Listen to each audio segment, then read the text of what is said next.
Well, to that point, the federal prosecutors filed the motion on Friday night, just hours after Mr. Trump suggested on his social media platform that he would take revenge on anyone who goes after him. You know it by heart now. If you go after me, I'm coming after you. Should this type of pronouncement be written off as bluster, or could a public statement like this interfere with impeding trials as well as the current presidential race?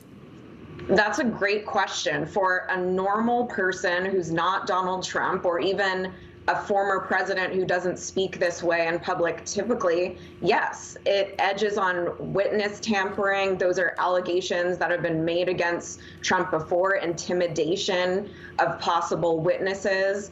And for Trump, he does not listen to those sorts of things.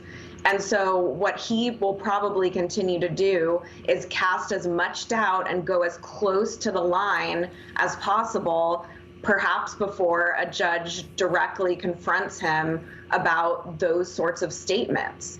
If we take a big step back from this, though, Arthel, and I know you and I discuss this quite often, a lot of this type of bluster, if we can call it that, is meant to amp up Trump's supporters. It's probably not going to get him the effect he imagines it is, because these are all diehard people listening to these speeches who will vote for him anyway, no matter what.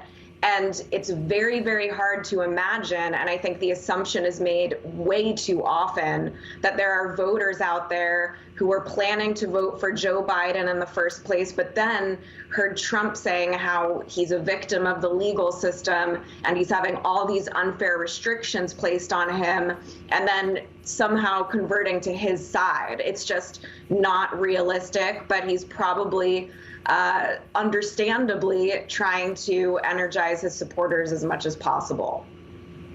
Well, the former president